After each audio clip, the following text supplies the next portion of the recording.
Hello everyone and welcome back to my channel. I'm Rachel Parker Varner and I like to teach not just the how of watercolor but also the why, so you move along your painting journey a lot faster. And in today's video I'm going to talk to not just watercolor artists but any artist that is wanting to make their animal portraits more soulful. I cut my teeth as an artist doing pet portraits for years. That's how I got started. Now I have a Patreon where I teach how to paint animals. I do have other subjects on my Patreon, but it is very animal heavy. But I keep all my very best tips free always here on my YouTube channel. And today is no different. Today we're going to talk about 10 tips that you can use to make your animal portraits a lot more soulful. So let's dive right in. And if you're interested in learning from me more in depth, if you want to paint kind of painterly, dreamy, impressionistic animals, then you might really enjoy my Patreon. So check out the end of this video where I will talk more about how my Patreon works. But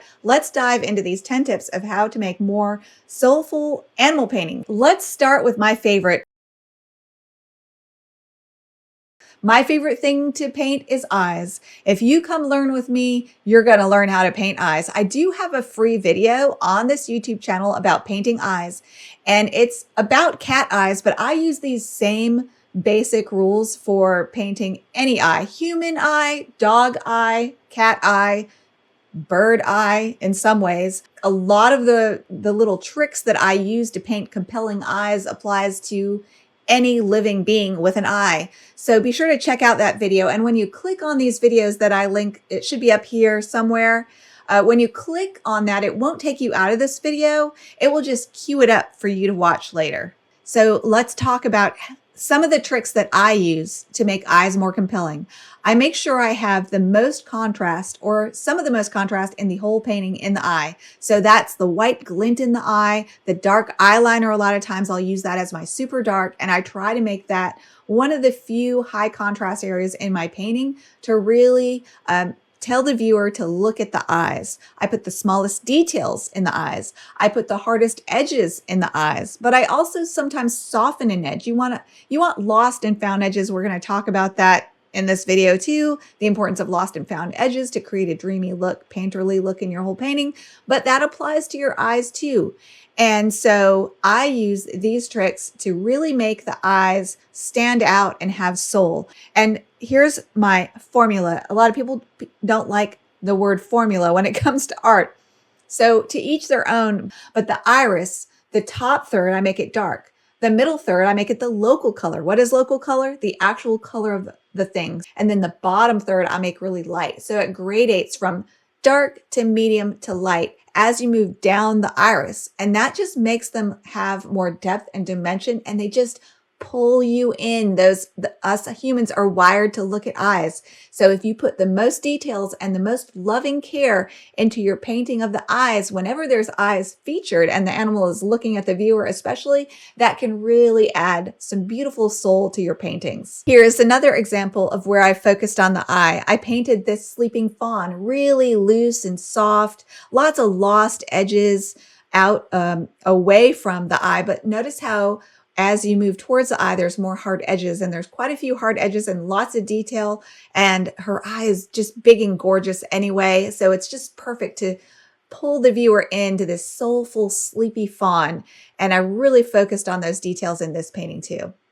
By the way, all these paintings that I am showing to demonstrate these, all these tenets of adding more soul to your painting, all of these are full real-time tutorials from start to finish, many of them with so much detail and explanation in them. They could be courses which would be worth hundreds of dollars. But the way that my Patreon works is you can just join my Patreon for a low monthly fee. $13 will get you access to almost all my tutorials that are start to finish. Many are course level, in-depth explanations with voiceover from start to finish. Some of them are over 2 hours long of painting. And plus you get the reference, you get a line drawing, you get a supply list for each tutorial. Most of these tutorials, again, are course length, and they would cost hundreds of dollars for just one. But when you pay that $13 or the $9, whatever tier you choose, when you join my Patreon, you don't get access to just one of these tutorials. You get instant access to a whole library of tutorials, which, by the way, are ad-free. So it's such a good deal. And to make the deal even better, you can join for a year. And when you join for a year, you basically pay for 10 months and get 2 months free. It's a great deal. So I hope you will come join, but stay tuned for the end of the video when I will explain more about how my Patreon works and how to best use those tutorials to help you move along your journey a lot faster. All right, let's look at one more painting that I did where I made it all about the eyes, just to give you another example. And thank you, by the way, to, I think her name is Elise Collette. I'll put her name here for inspiring this Basset Hound painting. But this Basset Hound painting was kept loose and soft and simple, all except the eye. And then I put extra detail in the eye. So you can see how I made this painting all about that sad, droopy, soulful Basset Hound eye. And that is what the painting is about. So that's what gave this painting its soul. Let's go to the next tip. This tip is about telling a story with your painting. Nothing can be more compelling than having a story attached to your painting. And you can tell a simple story, like a cat playing with a ball of yarn, like I painted Lola. This is Lola I'm showing here on the screen, and she's playing with a little ribbon. That's the heart and soul of a cat, is playing with toys, being spirited and rambunctious. And you can capture that by showing an animal interacting with their environment or in their environment. Another painting that I did that has a really cool story. This painting has a whole story behind it. This is Sassy. I just painted this a month or two ago. And Sassy came into my life because the lady who runs the horseback riding lessons, where my son takes horseback riding lessons, made a post about how she wanted to save this horse from the glue factory. She had been in what they call kill pens. And she had been there the longest of any of the horses they had. She was next on the list to go, if you catch my meaning. And she wanted to save her. She's a beautiful little Hackney pony, gorgeous little pony. And so I said, we'll start a fundraiser and let's try to raise money to save Sassy. So I put out my fundraiser to all my viewers. Many of you who follow me probably donated, and I appreciate it so much. We raised over $1,000, which was what was needed to save her. Okay, anyway, this is Roxy. We did it. And thank you to everyone that donated. Thank you so much to everyone that donated.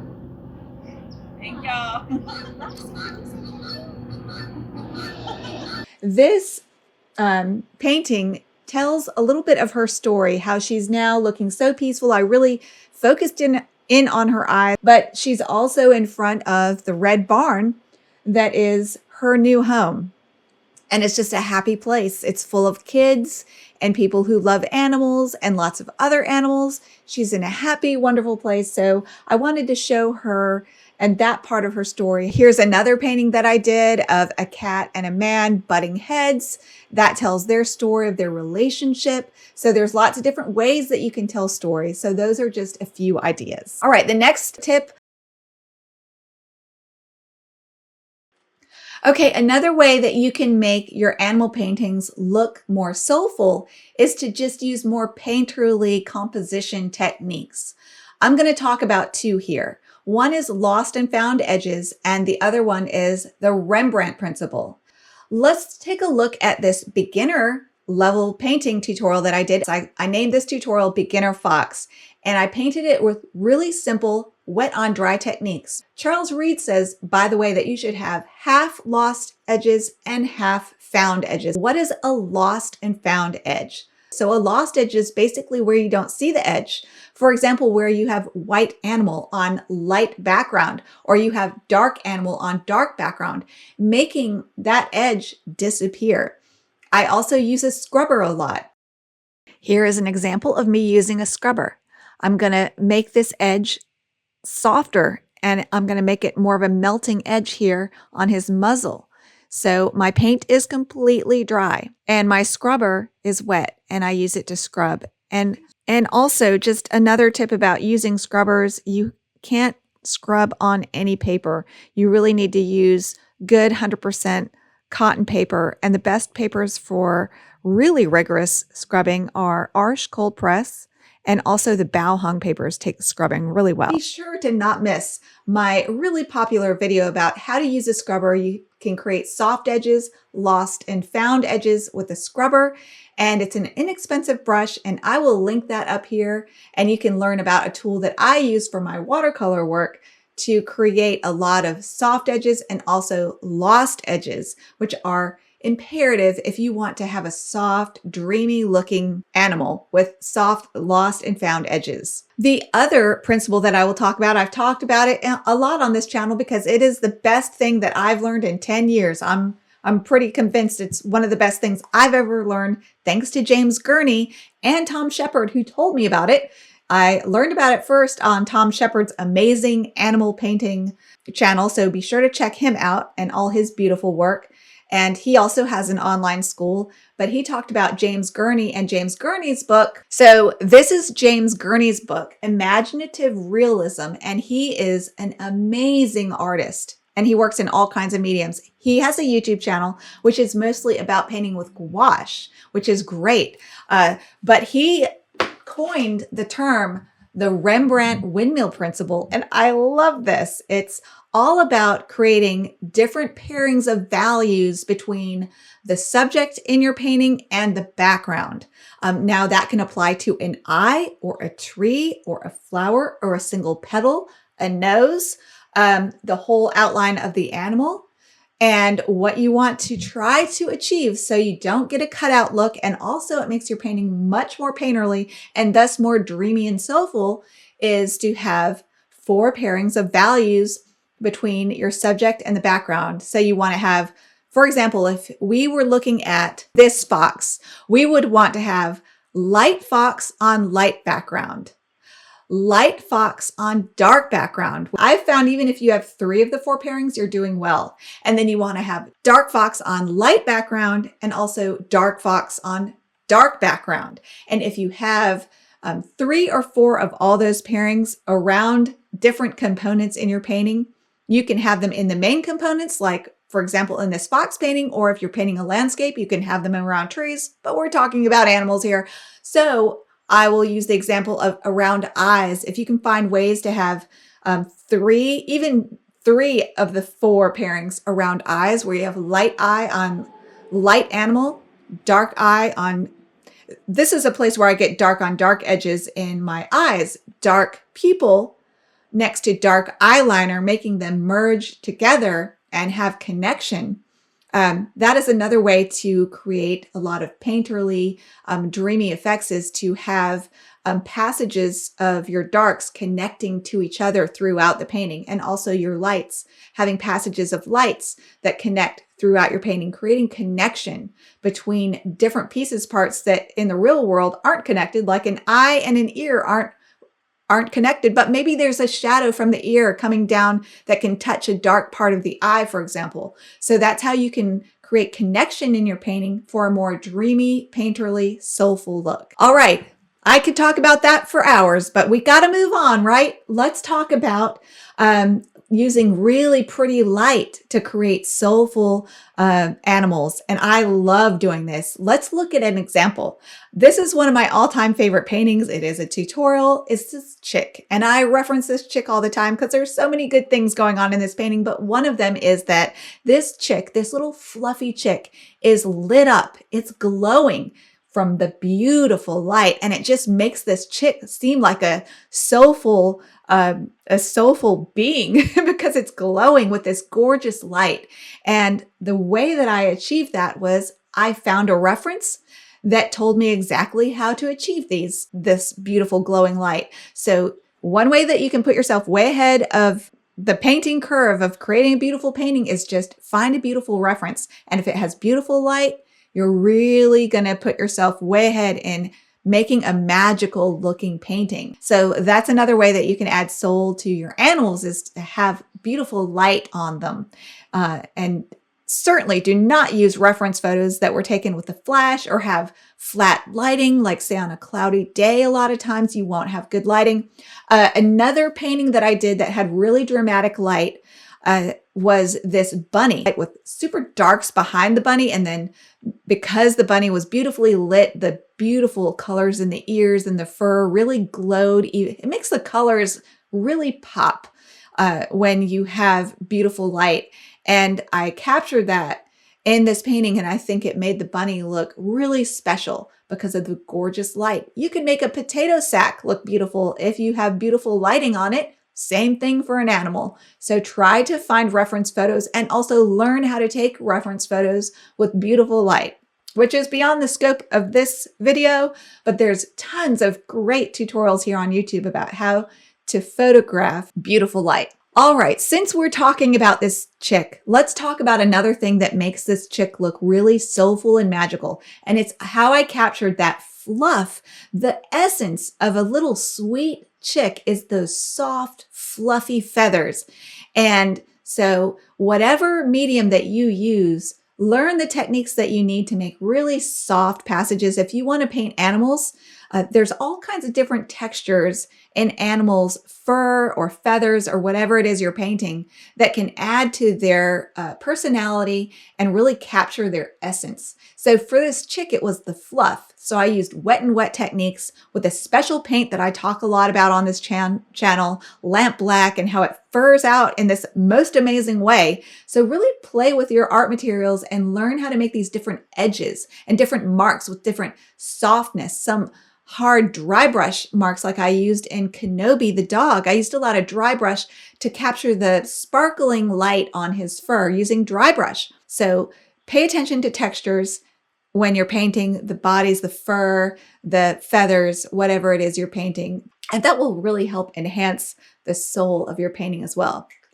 All right, another way to instill emotion and soul into your animal portraits is to look at how they position themselves. I've seen a lot of, well, as a portrait artist, I've gotten so many reference photos of dogs with their ears down and their body language is like this.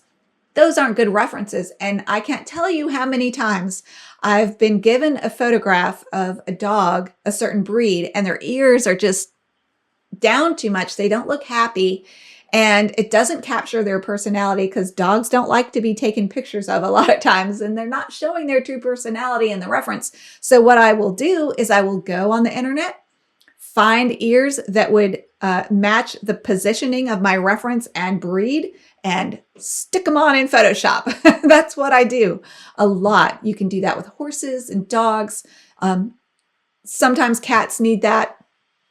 Sometimes I'll change the position of ears especially to really capture the emotion of the animal that I want to portray as they really are, to really capture their personality. So if you don't have good reference material of your animal with a good position of their ears, or maybe their eyes aren't open the right way, you can look for other reference material that matches that animal often on the internet. I do that all the time. You can also show an animal's personality with how they're interacting with their environment or how they're looking at the camera. For example, I painted this painting of Kenobi. This was a commission, and his tongue is lolling out. He's just a happy, good old boy, and he's just a happy, happy dog. So I went ahead and put that big old floppy tongue into the reference because it really tells the story of how he's probably just went running through a field and now he's just happy, happy, happy with his tongue hanging out and looking at his owner with love. So I'm really showing his personality by including those unique characteristics of him. With Kenobi, it's his tongue just hanging out all over the place. Another painting that I did that shows this kind of personality is of these Siamese cats cuddling. These are really sweet, friendly cats with a lot of personality. They love to cuddle, and they're in this pile of cats. And just because of what they're doing, interacting with each other, sleeping together in this way, it really shows their soul, their sweet soul of loving to cuddle together and being really friendly. All right, another really fun way I love to do portraits and really bring out the soul of the animal is to have the color tell the story of the animal's soul. For example, I had a lot of fun playing with color in my Sam the Tuxedo Cat, which is a $13 tier Patreon tutorial that I love. I knew it was a special painting. As soon as I got the underpainting done, I knew it was going to be special, and it really was. And there's so much to learn from this one tutorial. But Sam the Tuxedo was painted with really pretty, colorful, color pop colors in the underpainting to really bring out his vivacious personality. And the colors tell a story of how he's so alive and he's so friendly and just a character, really. So the colors tell the story of this cat. This is Biscuit the Basset, who is very loved because he has his own Facebook page, won't you know? So thank you to Alyssa Hosbach for sharing Biscuit as a perfect muse. She takes these beautiful reference photos, and this one reference photo really had a cool shadow that he was casting. So I put all these cool colors and used an opalescent effect in the shadows. I used optical mixing, and all that is covered in the tutorial that I did, but I used a really bright pink color, purples, bright oranges, a splash of green to really tell the story of this is a happy boy, and he is being painted with happy colors. And by the way, he's also looking straight at the viewer with those very compelling eyes, which I really messed with a lot. That's part of the tutorial. One of the things that is special about my tutorials is I make a lot of mistakes. I futz a lot. I do a lot of pushing and pulling, putting things in, taking things out. In my tutorials, they're kind of different because they're not a step-by-step, do this, then that, then this, then that, and then you follow it almost like a paint by numbers, and then the painting is done. That's not how real artists with real paintings tend to work, and especially us intuitive painters like me. So it's not a step-by-step process, and I don't show that in my tutorials. I show the mistakes where I lost control of his eye, and I had to fix it, and I used a lot of different fixing techniques. And in almost every single tutorial, you're going to see those fixes that I do, and I leave those in my tutorials because I think it's so important to give you those tools, those fixing tools that everyone needs, so you can be more independent as an artist, so that you can bring your vision to light. And if you don't know how to fix watercolor or to engage in the push and pull of painting, no matter what painting medium you're using, you're not going to come to a result that you're happy with. So, all right, my final bit of advice for capturing the dreamy, soulful look in your animals or in your paintings of them is to start with a good reference and then really pay attention to not only the textures, but also the values. So here is a painting of Diana. She is one of my outdoor cats, and she's so sweet and just really delicate. And so I really wanted to capture that look. So I really paid attention to keeping the values really delicate, but also she had bits of dark fur here and there. And so I really made sure to get my darks dark and my lights light. And I think it really helped communicate the story of her particular personality and soul. This is also a really great beginner tutorial on my Patreon, and the focus in this tutorial is how to control your water. So even if you don't want to paint a cat, you're going to learn a lot about water control and using lots and lots of layers to build up texture and values. All right, let's look at another painting where it's a lot about the values. I'm going to talk a little bit more about this Arctic fox and what made this painting successful. But again, look at the values. I have a light fox.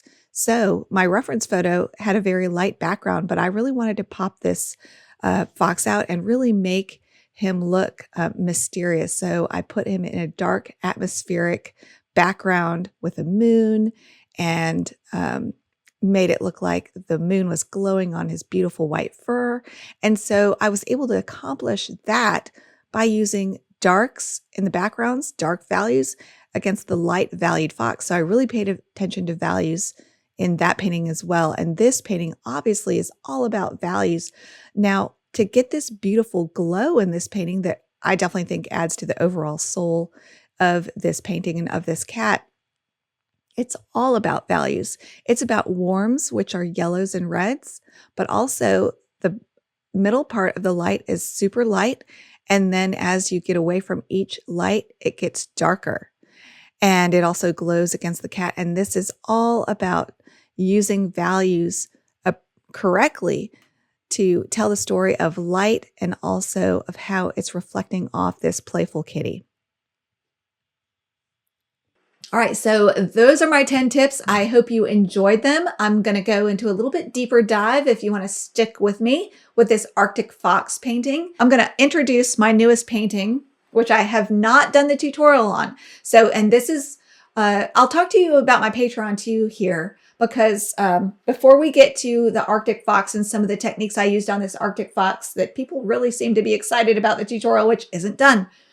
If you decide to join my Patreon, the best way to use my Patreon is not to do the newest tutorial because I'm probably still working on it. The best way is to use my library. And I have a library of almost 200 paintings. So going to patreon.com/RachelStudio, that's where you can access my blog style posts. There are tutorials sprinkled throughout there, but there's a lot and it can get overwhelming. So don't do that. If you just want a tutorial, use one of my visual indexes. I have two options for you. I've got my visual index at rachelstudio.com/Patreon index. You can go look at it even if you don't join and see what I have available to see if you're interested in painting with me. What I would say is find a tutorial that interests you, and in my visual index, one being at rachelstudio.com/Patreon index. You can look through all the images. Sometimes it takes a while for that page to load because my library has gotten so big. I think it's overwhelming my website. And by the way, that's organized by the best, the newest, and the most beginner friendly are roughly towards the top. My worst tutorials are hidden down at the bottom that I hope will never load. It says, when I was first starting out, it wasn't always pretty in my tutorials. The other index that I have is on Patreon.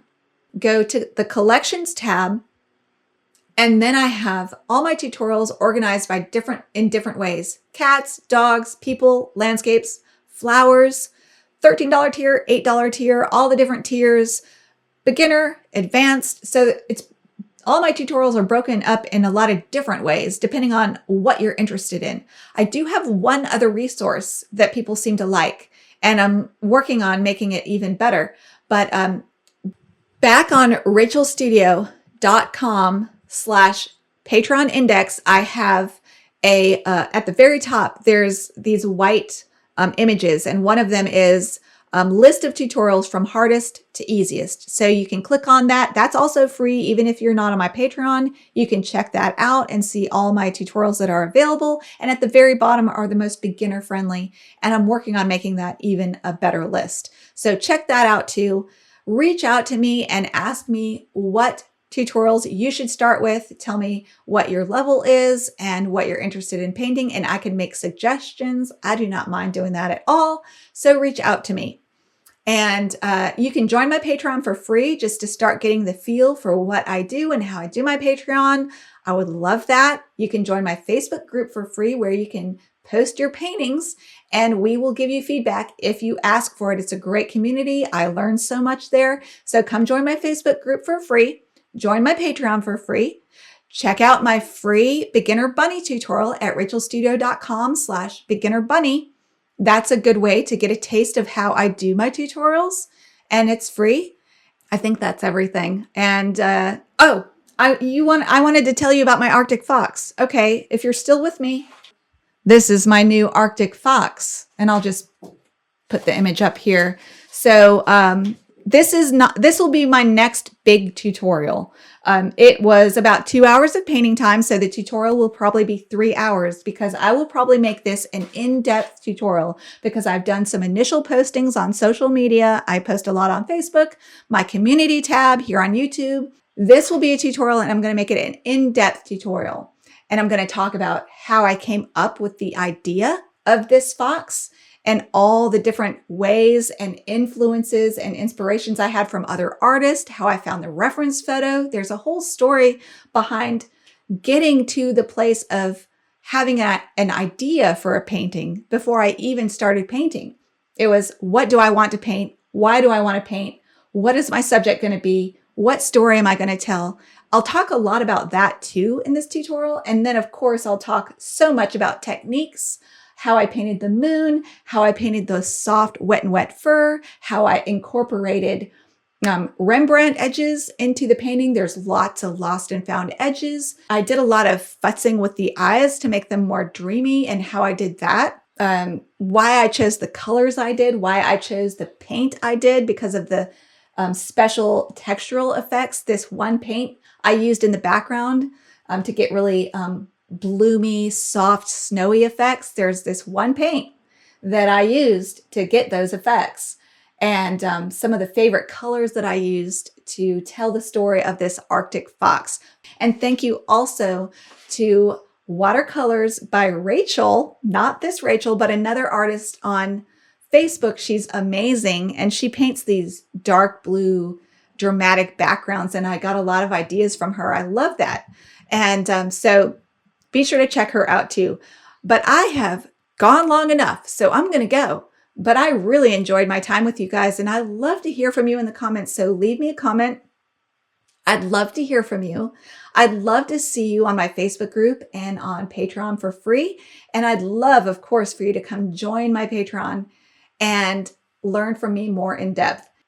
And until next time, go watercolor your world. Bye, everybody.